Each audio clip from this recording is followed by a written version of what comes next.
Study point official में स्वागत है दोस्तों। आज हम लोग एनटीपीसी सीबीटी 1 11 जनवरी 2021 दोस्तों फर्स्ट शिफ्ट के मैथ के क्वेश्चन को देखेंगे और ये दोस्तों सभी क्वेश्चन आगामी सभी एग्जाम के लिए बहुत ही महत्वपूर्ण साबित होगा। तो चलिए दोस्तों आज का पहला क्वेश्चन देखते हैं। पहला क्वेश्चन देखिए दोस्तों, बोल रहा है कि यदि अल्फा और बीटा बहुपद एफ एक्स बराबर x square minus 5x plus के शून्य इस तरह है कि अल्फा माइनस बीटा बराबर 1 है तो के का मान ज्ञात कीजिए। के का यानी क्या मान होगा। तो देखिए दोस्तों क्या जानते हैं, सबसे पहले शून्य बोल रहा है ना, तो शून्य कहने का अर्थ होता है दोस्तों कि x square minus 5x plus के बराबर इसको शून्य लिख दीजिए। ठीक है, तो देखिए यहाँ से एक इक्वेशन क्या दिए हुए है मेरा, अल्फा माइनस बीटा बराबर आपका 1 दिए हुए हैं। ठीक है, तो देखिए मूलों का योग बराबर क्या होता है, मूलों का योग बराबर जानते हैं हम लोग कि माइनस बी बाई ए होता है। तो दोस्तों क्या हो जाएगा, माइनस बी करेंगे तो आपका क्या हो जाएगा, ये 5 ही हो जाएगा और ए की जगह पर आपका देख रहे हो कि यहाँ पे 1 ही है। ठीक है, तो 1 से भागा देंगे तो आपका 5 के 5 ही रहेगा। ठीक है, तो इसको इक्वेशन आप 2 मान लीजिए, ये तो आपका पहला 1 है। ठीक है, अब क्या कीजिए, सिंपली कि फर्स्ट और सेकेंड को जोड़ दीजिए। ठीक है, तो देखिए जोड़ते हैं तो क्या मिलता है आपको, देखिए ये आपका हो जाएगा अल्फा माइनस बीटा बराबर आपका 1 है, ये आपका हो जाएगा अल्फा प्लस बीटा बराबर आपका 5 है। ठीक है, दोनों को जोड़ देंगे तो ये दोनों खत्म हो जाएगा, यानी 2 अल्फा बराबर क्या हो जाएगा आपका 6 हो जाएगा, यानी अल्फा बराबर आपका क्या हो जाएगा 3 हो जाएगा। ठीक है, अल्फा बराबर 3 हो जाएगा दोस्तों। सिंपल किसी में मान रख दीजिए तो आपका बीटा का निकल जाएगा। तो देखिए दूसरा में मान रख देते हैं अल्फा के, तो बीटा बराबर कितना आ जाएगा दोस्तों, उधर जाएगा 3 तो आपका अल्फा के बीटा का मान आ जाएगा आपका 2 आ जाएगा दोस्तों। ठीक है, 5 में से 3 जाएगा तो आपका बीटा का मान 2 आ जाएगा। ठीक है, अब देखिए अब दोस्तों क्या निकालने के लिए बोल रहा है कि के मान निकालने के लिए बोल रहा है ना, तो देखिए मूलों का दोस्तों गुणनफल बराबर क्या फॉर्मूला होता है, सी बाई ए होता है। तो देखिए तो इस इक्वेशन में सी बाई ए क्या होगा, आपका सी के जगह पर आपका के है और आपका ए के जगह पर क्या है दोस्तों 1 है, तो आपका 1 लिखने से कोई फायदा नहीं है, बराबर आपका के ही होने वाला है। ठीक है, अब देखिए अल्फा का भी मान मालूम है 3 और बीटा का भी मान मालूम है हमको 2, तो बस दोनों को मान रख दीजिए, आपका आंसर आ जाएगा। तो आपका 3 हो जाएगा, ए आपका 2 आ जाएगा। ठीक है दोस्तों, बराबर आपका के हो जाएगा। ठीक है, क्योंकि भागा देंगे तो आपका के ही रह जाएगा। तो के बराबर क्या आ गया दोस्तों, सिंपली के बराबर आपका 6 आ गया। ठीक है, 6 आ गया जो कि आपका करेक्ट आंसर हो जाएगा। ठीक है, तो उम्मीद करते हैं इसको आप लोग अच्छे से समझ गए होंगे। चलिए दोस्तों अगला क्वेश्चन देखते हैं। दूसरा क्वेश्चन देखिए दोस्तों, बोल रहा है कि आपका एक बस 20 मिनट में 5 किलोमीटर की दूरी तय करती है। ठीक है, यदि इसकी चाल 3 किलोमीटर प्रति आवर कम हो जाती है तो उसी दूरी तय करने में बस द्वारा लिया गया समय क्या होगा। ठीक है दोस्तों, देखिए यहाँ से सबसे पहले क्या निकाल लीजिए कि आप चाल निकाल लीजिए यहाँ से दोस्तों, फर्स्ट आपका लाइन से। ठीक है, तो चाल बराबर क्या हो जाता है, चाल बराबर आपका दूरी बटे समय हो जाता है। ठीक है, अब देखिए यहाँ पे आपका घंटा कम करने के लिए दिया हुआ है ना, तो इसको भी दोस्तों क्या करेंगे कि सभी को आप किलोमीटर आवर में ही इसको बना लेंगे। ठीक है, तो सबसे पहले चाल बराबर आपका दूरी बटे समय हो जाता है, तो आपका 5 हो जाएगा दूरी, और दोस्तों दूरी बटे समय, तो समय कितना है आपका 20 मिनट दिया हुआ है, तो इसको आप घंटा में बदल लीजिए, तो 60 से दोस्तों भागा कर दीजिए सिंपली, तो आपका घंटा में बदल जाएगा। तो 20×3 यानी 1/3 आ गया ये। देखिए ए मेन बटा है ना, तो आपका ऊपर 3 चला जाएगा, यानी 15 किलोमीटर पर आवर ए हो जाएगा दोस्तों चाल। ठीक है, आपका चाल हो जाएगा। अब देखिए बोल रहा है कि यदि इसकी चाल को 3 कम कर दिया जाता है तो उसका तय करने में मतलब लिया गया समय क्या होगा। तो दोस्तों नया चाल क्या हो जाएगा आपका, नया चाल, तो नया चाल हो जाएगा दोस्तों 15 में से आप 3 घटा दीजिए, क्योंकि दोस्तों दोनों समझिए, दोनों अगर किलोमीटर पर आवर में नहीं निकालते तो कैसे हम घटा सकते थे, इसीलिए हम यहाँ पे किलोमीटर पर आवर में इसको बदल दिए हैं। ठीक है, तो यहाँ से क्या आ जाएगा आपका 12 किलोमीटर पर आवर आ जाएगा। ठीक है, 12 किलोमीटर पर आवर। अब क्या बोल रहा है कि समय ज्ञात कीजिए। ठीक है, समय निकालना है, तो समय बराबर क्या हो जाता है दोस्तों, समय बराबर आपका हो जाता है आपका, देख लीजिए यहाँ से दोस्तों फॉर्मूला क्या होता है, चाल बराबर आपका ए माइंड में हमेशा रखिएगा, चाल बराबर आपका दूरी बटे आपका समय हो जाता है। ठीक है, तो समय बराबर आपका दूरी बटे चाल हो जाएगा। ठीक है, इसी को दोस्तों उलट पुलट कर इधर उधर किया जाता है, दूरी बटे चाल हो जाएगा, दूरी बटे चाल हो जाएगा। तो दूरी कितना है 12 है ना, 12, और दोस्तों आपका चाल दूरी दोस्तों दूरी आपका A5 हो जाएगा ना, मिस्टेक हो गया, चलिए A5 हो जाएगा आपका, दूरी आपका 5 किलोमीटर है और चाल अब कितना आ गया है 12 किलोमीटर आ गया है। ठीक है, तो देखिए इतना जो समय है वो क्या जाएगा आपका घंटा में दोस्तों रहेगा, जबकि यहाँ पे सारा आपका मिनट में दिए हुए हैं। ठीक है, क्योंकि हम लोग पूरा को किलोमीटर पर आवर में लेके चल रहे हैं ना, तो ये भी आपका जो समय आया वो क्या आया आपका घंटा में आया। ठीक है, तो घंटा को मिनट में बनाने के लिए क्या करते हैं, सिंपली 60 से गुना कर देते हैं, तो बस काट दीजिए इसको, 12×5 आपका 60, 5 आ जाएगा दोस्तों, यानी 5×5 25 मिनट जो हो जाएगा वो आपका करेक्ट आंसर हो जाएगा। ठीक है, तो उम्मीद करते हैं दोस्तों इसको भी आप लोग अच्छे से समझ गए होंगे। चलिए अगला क्वेश्चन देखते हैं। अगला क्वेश्चन देखिए दोस्तों, बोल रहा है आपका कि 3 महीने के लिए, ठीक है, 16% वार्षिक दर पर 12,000 की धनराशि पर मिलने वाला चक्रवृद्धि ब्याज की गणना कीजिए यदि ब्याज की गणना त्रैमासिक चक्रवृद्धि ब्याज पर की जाती है। ठीक है दोस्तों, त्रैमासिक बोल रहा है, तो दोस्तों त्रैमासिक जब बोलता है तो क्या किया जाता है, आपका समय में दोस्तों 4 से गुना करते हैं और आपका दर में 4 से भागा करते हैं। ठीक है, तो देखिए समय क्या हो जाएगा, आपका समय दोस्तों दिया हुआ है 3 महीना, तो सबसे पहले इसको साल में बदल दीजिएगा, 12 से भागा दे दीजिएगा और दोस्तों त्रैमासिक बोल रहा है तो क्या करेंगे, समय में हम 4 से गुना कर देंगे। ठीक है, तो ये कितना आ जाएगा, 4 तियारी 12 हो जाएगा। अब आपका 3 में 3 से भागा देंगे तो 1, यानी 1 वर्ष आ जाएगा दोस्तों समय इसका। ठीक है, समय और दर में दोस्तों क्या करते हैं, दर में सिंपली 4 से भागा दे देते हैं। ठीक है, त्रैमासिक जब बोलता है तो ठीक है, तो ये कितना हो जाएगा आपका, 4 से भागा देंगे तो आपका 4 चौका 16, यानी आपका 4% ये दर हो जाएगा। ठीक है, अब देखिए एक चीज़ समझिए, यहाँ पे दोस्तों एक तो आपका चक्रवृद्धि ब्याज निकालने का फॉर्मूला जान ही रहे हैं, ये होता है आपका मूलधन इंटू 1 + r/100 पावर समय हो जाता है और माइनस आपका मूलधन हो जाता है। ठीक है, और दोस्तों दूसरी भाषा में इससे भी आसानी से आप निकाल सकते हैं। देखिए 1 वर्ष का निकालने के लिए है ना, समय क्योंकि 1 ही वर्ष है तो चक्रवृद्धि ब्याज सिंपली निकाल लीजिए, क्योंकि 1 वर्ष का चक्रवृद्धि ब्याज, याद रखिएगा ये नोट में भी आपका ऑब्जेक्टिव में भी ये क्वेश्चन रह सकता है, 1 वर्ष का चक्रवृद्धि ब्याज जो साधारण ब्याज जो होता है वो आपका बराबर होता है। ठीक है दोस्तों, तो चक्रवृद्धि ब्याज बराबर आप लिख सकते हैं डायरेक्ट चक्रवृद्धि ब्याज, तो चक्रवृद्धि ब्याज बराबर आप क्या लिख सकते हैं, साधारण ब्याज लिख सकते हैं, क्योंकि 1 वर्ष का मामला है ना, तो आप सीधे साधारण ब्याज निकाल दीजिए और आपका आंसर हो जाएगा। ठीक है, अगर दोस्तों 2 वर्ष का अगर रहता है, यहाँ पे 2 वर्ष समय रहता तो उसके लिए बताएंगे कि कैसे बनेगा। ठीक है, 1 वर्ष है तो लिख दीजिए सिंपली, आपका क्या हो जाएगा, ये आपका मूलधन गुने समय, समय दोस्तों आपका 1 वर्ष है और गुने आपका दर और बट्टे आपका 100 हो जाएगा। ठीक है, तो ये आपका 2 0 से 2 0 कट जाएगा। अब ये कितना आ जाएगा, बरचौक 48 पे 1 0। ठीक है, यानी 480 जो हो जाएगा इसका करेक्ट आंसर हो जाएगा। ठीक है, चक्रवृद्धि ब्याज आपका इतना हो जाएगा। ठीक है, 1 वर्ष का। अब समझिए, अब दोस्तों अगर मान लेते हैं कि यहाँ पे 2 वर्ष रहता, यहाँ पे 2 वर्ष रहता सपोज कीजिए, तो दोस्तों अब की नेक्स्ट बार जो मूलधन ये तो 1 साल का हो गया, अब की जो नेक्स्ट साल का मतलब दूसरे साल का जो होगा, जैसे होगा 1 ही साल का, लेकिन अगर दूसरे वर्ष का हम बात बोले दोस्तों, 1 वर्ष का तो ये हो गया, और नेक्स्ट एक वर्ष का, देखिए यहाँ पे नेक्स्ट लिखते हैं। ठीक है, नेक्स्ट 1 ईयर का अगर लेते हैं तो ठीक है, मान लेते हैं कि 2 वर्ष का निकालने के लिए है, तो देखिए क्या करते हैं दोस्तों कि सबसे पहले अगला के लिए क्या हो जाता है, मूलधन, सबसे पहले मूलधन में ये जुड़ते जाएगा। ठीक है, तो 12,000 कितना हो जाएगा दोस्तों, 12,480 हो जाएगा। ठीक है, क्योंकि हर बार नया मूलधन क्या आएगा, जो भी ब्याज आएगा आपका ऐड होते जाएगा उसमें, ऊपर वाला आपका जो रहेगा आपका मतलब ऊपर वाला जो आपका ब्याज रहेगा वो ऐड होते जाएगा मूलधन में। ठीक है, और वो नया आपका मूलधन बनाते जाएगा, तो ये न्यू मूलधन ये हो जाएगा। तो फिर कर दीजिएगा मूलधन गुने समय, समय और दर आपका सेम ही रहेगा, तो समय आपका 1 वर्ष हो जाएगा और दर आपका 4 हो जाएगा, बट्टे आपका 100 हो जाएगा। ठीक है, और जो भी दोस्तों आएगा, मान लेते हैं कि कुछ भी काट के आए दोस्तों, जो भी आपका आएगा और ये जोड़ दीजिएगा, 480 में ये जोड़ दीजिएगा। ठीक है, तो ये आपका 2 वर्ष का क्या निकल जाएगा, आपका चक्रवृद्धि ब्याज निकल जाएगा। ठीक है, तो उम्मीद करते हैं दोस्तों इसको भी आप लोग अच्छे से समझ गए होंगे।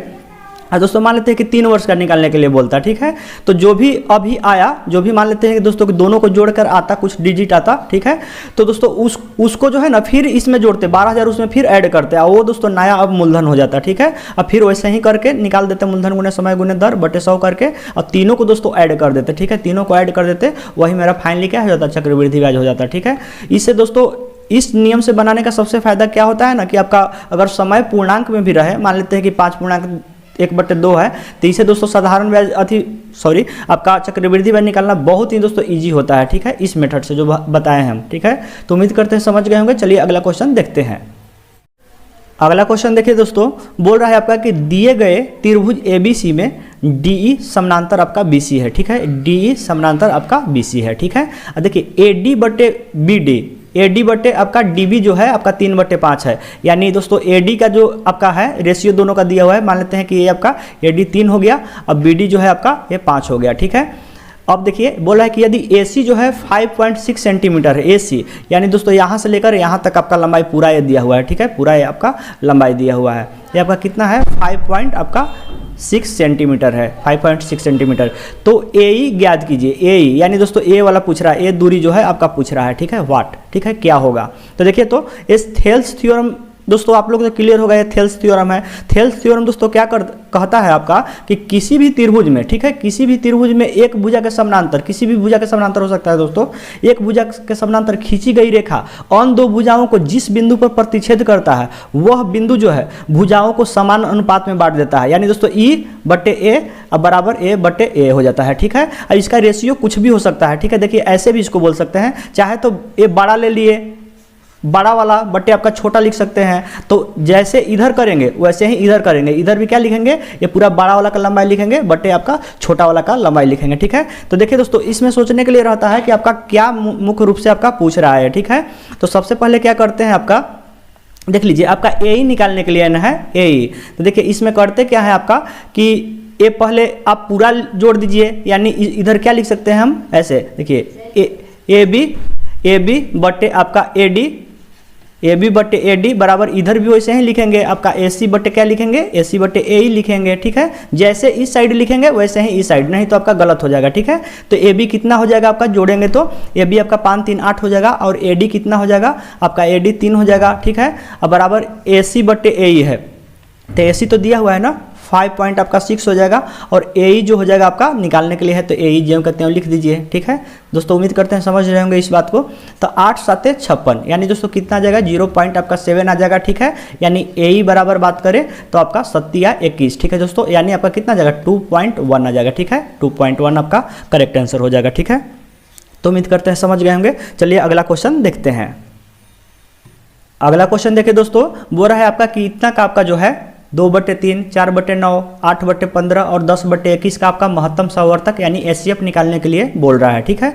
HCF में दोस्तों जो भी निकालने के लिए बोले वो आपका अंश वाला को निकालते हैं, ठीक है। जो भी निकालने के लिए बोले वो आपका अंश वाला को निकालते हैं, ठीक है। और उसके जस्ट अपोजिट नीचे हो जाता है। जैसे दोस्तों आपका HCF निकालने के लिए बोल रहा है ना, HCF, तो अंश को क्या करेंगे, HCF निकाल लेंगे। तो HCF क्या हो जाएगा दोस्तों, देखिए आपका मिनिमम 2 यहाँ पे है ना, तो देखिए 2 आपका सभी में शामिल है। तो आपका HCF में सबसे पहले ऊपर वाला को क्या निकालेंगे, HCF निकाल लेंगे, और नीचे वाला का जस्ट इसका अपोजिट यानी LCM नीचे वाला को निकाल लेंगे। तो देख लीजिए दोस्तों 3 9 15 21, इसका LCM निकाल लेंगे तो क्या मिल जाएगा, देखिए 3 से ही डायरेक्ट, तो 1 3 3 9, 3 5 15 और 3 7 21 हो जाएगा, ठीक है। यानी 7 35 में आपका 9 से गुना करना है सिंपली, तो 9 5 45 हो जाएगा, ये 4 हो जाएगा, 9 3 27 हो जाएगा दोस्तों, और ये आपका 31 हो जाएगा, यानी 315 हो जाएगा। तो 2 बट्टे आपका 315 क्या हो जाएगा, आपका करेक्ट आंसर हो जाएगा, ठीक है दोस्तों। तो उम्मीद करते हैं समझ गए होंगे। अगर दोस्तों यहाँ पे LCM बोलता तो क्या करते, अंश को हम लोग LCM लेते और नीचे वाला को HCF लेते, ठीक है। तो उम्मीद करते हैं ये बात को आप लोग समझ गए होंगे। चलिए अगला क्वेश्चन देखते हैं। अगला क्वेश्चन देखिए दोस्तों, देखिए जब भी ऐसे क्वेश्चन रहे तो इसको शॉर्ट में बनाने का फिराक में ज़्यादा नहीं रहेगा, ठीक है। और ऐसे भी बहुत कम समय में बन जाएगा। देखिए आप लिख सकते हैं क्या, तिरछा तिरछी गुना कर देते हैं, तो 154 आपका x बराबर क्या लिख सकते हैं दोस्तों, देखिए इसको पहले लिख रहे हैं तो आपका क्या हो जाएगा, 154/a 10 हो गया, अब गुने आपका a लिख रहे हैं तो आपका क्या हो जाएगा, 154 हो जाएगा, और पॉइंट हटाएंगे तो नीचे आपका 3 शून्य हो जाएगा, ठीक है। ऐसे में क्या होता है ना दोस्तों कि आपको गलत होने का बिल्कुल जो संभावना हो जाएगा वो आपका 0% हो जाएगा, ठीक है, गलत होगा ही नहीं। तो आप देख लीजिए ये क्या आ गया, 154 ऊपर हो गया, और नीचे क्या होगा आपका दोस्तों 4 शून्य हो जाएगा, ठीक है, 4 शून्य। तो अब तो दोस्तों क्लियर पता चल रहा होगा कि 4 शून्य है तो 4 को ऊपर पॉइंट के बाद बैठा दे देंगे, ठीक है। तो क्या इसको लिख सकते हैं 0.0154 लिख सकते हैं इसको दोस्तों, ठीक है। देख लीजिए अगर इसको जगह पर 1 लिखेंगे, इसके जगह पर 1 लिखेंगे दोस्तों, फिर 4 को आप शून्य बैठाएंगे तो बात तो आपका वही आ जाएगा, ठीक है। देख लीजिए यही आ जाएगा, ठीक है। तो उम्मीद करते हैं दोस्तों इसको भी आप लोग अच्छे से समझ गए होंगे। चलिए दोस्तों अगला क्वेश्चन देखते हैं। अगला क्वेश्चन देखिए दोस्तों, बोल रहा है आपका कि एक निश्चित दूरी तय करने के लिए A और B का चाल का जो अनुपात है वो आपका 4:5 है, ठीक है। यदि एक गंतव्य तक पहुंचने में B से 20 मिनट अधिक समय लेता है तो गंतव्य तक पहुंचने के लिए A द्वारा लिया गया समय क्या होगा, ठीक है दोस्तों। B से यानी क्या लेता है, A जो है आपका 20 मिनट अधिक लेता है। देखिए पहला भाग से पढ़िए क्वेश्चन को, देखिए ये बोल रहा है क्या होगा, निश्चित दूरी तय करने के लिए A और B का चाल का दोस्तों अनुपात दिया हुआ है ना, चाल का अनुपात दिया हुआ है। तो मान लेते हैं दोस्तों कि अनुपातों में x शामिल है, तो A का दोस्तों चाल कितना हो जाएगा, आपका 4x हो जाएगा दोस्तों, ठीक है 4x। अब मान लेते हैं दोस्तों कि आपका चाल जो है आपका किलोमीटर पर आवर में है, ठीक है, किलोमीटर पर आवर में, क्योंकि दोस्तों आपका आंसर जो है आवर में दिया हुआ है इसलिए किलोमीटर पर आवर में रख रहे हैं, ठीक है, ताकि कंफ्यूजन ना हो। तो B का कितना हो जाएगा दोस्तों चाल, B का आपका चाल हो जाएगा 5x किलोमीटर पर आवर हो जाएगा। ठीक है, अब पढ़िए दूसरे भाग से। बोल रहा है कि एक गंतव्य तक पहुंचने में 20 से आपका 20 मिनट अधिक समय लेता है। तो देखिए, तो मान लेते हैं दोस्तों कि आपका बी जो है वाई घंटा लेता है। ठीक है, बी वाई घंटा पहुंचने में लेता है, तो ए कितना लेता है दोस्तों, ए आपका जो है आपका 20 मिनट अधिक लेता है बी से। ठीक है, तो ये आपका ए कितना हो जाएगा, वाई प्लस आपका 20 हो जाएगा मिनट। ठीक है, तो 20 मिनट नहीं लिखेंगे दोस्तों, आपका गलत हो जाएगा, 20/60 करेंगे ना, क्योंकि सारा को घंटा में लेके चल रहा है तो इसको भी घंटा में बनाना जरूरी होगा। तो 20 तियारी 60, यानी दोस्तों आपका आवर कितना आ जाएगा, ये आपका वाई प्लस 1/3 आवर ए हो जाएगा। ठीक है, ए को यानी इतना समय पहुंचने में लगता है। ठीक है, अब देखिए, अब दोस्तों क्या कीजिए कि दोनों से दूरी को इक्वल कर लीजिए। ठीक है, तो देखिए दोस्तों, चाल बराबर क्या जानते हैं, चाल बराबर आपका होता है दूरी बटे आपका समय होता है। ठीक है, तो यहाँ से दोस्तों दूरी बराबर इक्वल कर लीजिए, तो दूरी बराबर क्या हो जाएगा, चाल गुने आपका समय हो जाएगा। तो बस दोस्तों दोनों के लिए इक्वल कर लीजिए, ए के लिए भी दूरी इक्वल कर लीजिए और बी के लिए भी दूरी इक्वल कर दीजिए, तो आपका आंसर आ जाएगा। तो देखिए, ए के लिए दूरी क्या हो जाएगा, ए का आपका चाल हो जाएगा और गुने ए का समय हो जाएगा, तो ए का समय कितना है, वाई प्लस 1/3 है। ठीक है, अब बराबर बी के लिए क्या हो जाएगा दोस्तों, दूरी आपका चाल हो जाएगा 5x और गुने आपका इसके लिए समय हो जाएगा आपका y हो जाएगा। तो देखिए यहाँ से आपका x से x तो ये खत्म हो जाएगा, बस दोस्तों सिंपली गुना कर दीजिए, तो आपका 4y प्लस आपका 4/3 हो जाएगा बराबर आपका 5y हो जाएगा, यानी दोस्तों y बराबर यहाँ से कितना आ जाएगा, 4/3 आ जाएगा। ठीक है दोस्तों, तो देखिए यहाँ पूछ क्या रहा है आपका, ए द्वारा लिया गया समय ज्ञात कीजिए दोस्तों। ठीक है, ए द्वारा, तो ए द्वारा जो लिया गया समय है आपका y प्लस 1/3 है ना, तो देख लीजिए y का वैल्यू कितना गया है, 4/3 आ गया है। ठीक है, अब प्लस इसमें 1/3 जोड़ देंगे, तो यही जो मेरा आवर आएगा वही यही क्या हो जाएगा, आपका करेक्ट आंसर हो जाएगा। तो 3 हो जाएगा और ऊपर आपका 5 हो जाएगा, यानी 5/3 आ जाएगा, वही क्या आ जाएगा, आपका समय आ जाएगा। ठीक है दोस्तों, तो उम्मीद करते हैं इसको समझ गए होंगे अच्छे से। चलिए दोस्तों अगला क्वेश्चन देखते हैं। अगला क्वेश्चन देखिए दोस्तों, बोल रहा है कि राजेश एक कार्य को 4 दिनों में पूरा कर सकता है। ठीक है, जबकि आपका महेश उसी कार्य को 3 दिनों में पूरा कर सकता है। यदि वे दोनों मिलकर कार्य को पूरा करते हैं और कुल मिलाकर आपका 350 रुपया भुगतान प्राप्त होता है, तो राजेश का हिस्सा क्या मिलता है। तो ये दोस्तों समझिए, तो देखिए सेम काम को ही करने में राजेश को दोस्तों 4 दिन लग जा रहा है और ये आपका महेश जो है वो आपका 3 दिन में ही समाप्त कर देता है। ठीक है, तो सीधी सी बात है दोस्तों कि महेश को मिलेगा जो पैसा वो ज़्यादा मिलेगा और आपका राजेश को जो मिलेगा वो पैसा कम मिलेगा, क्योंकि सेम आपका काम को ये 4 दिन में कर रहा है, ये आपका 3 दिन में कर दे रहा है। ठीक है, तो इसका इफिशियंसी आपका ज़्यादा है, इसलिए दोस्तों आपका पैसा का जो बात आएगा वो सीधे आपका पलट जाएगा, यानी दोस्तों जो 4:3 दिख रहा है वो आपका 3:4 में हो जाएगा। ठीक है, यानी ये आपका राजेश का हो जाएगा, ये आपका राजेश का हो जाएगा और ये आपका किसका हो जाएगा दोस्तों, आपका महेश का हो जाएगा। ठीक है, महेश का हो जाएगा। तो देखिए अब बोल रहा है कि आपका राजेश का हिस्सा ना, तो बस कर दीजिए 3, राजेश आपका 3 है ना, 3/7 हो जाएगा और गुने आपका 350 हो जाएगा रुपया। ठीक है, काट दीजिए, तो क्या हो जाएगा, 7×5 आपका 35 यानी 50 हो जाएगा, यानी 15, यानी दोस्तों 150 रुपया किसको मिलेगा, आपको राजेश को मिलेगा हिस्सा 150 रुपया, और उसको महेश को कितना मिलेगा दोस्तों, बस 350 में से घटा दीजिए। ठीक है, तो ये कितना हो जाएगा, आपका 0 हो जाएगा, 0 हो जाएगा, ये आपका 200 हो जाएगा। ठीक है, यानी 200 रुपया किसको मिलेगा, आपको महेश को 200 रुपया मिलेगा। ठीक है, तो उम्मीद करते हैं यहाँ से क्लियर हो गया होगा। तो दोस्तों आज के लिए बस इतना ही। आप लोग वीडियो देखकर जरूर बताइएगा कि आप लोग को वीडियो कैसा लगा। अगर दोस्तों वीडियो अच्छा लगा हो तो अपने भाई के लिए सब्सक्राइब जरूर कर दीजिएगा। मिलते हैं अगले वीडियो में, तब तक के लिए धन्यवाद दोस्तों।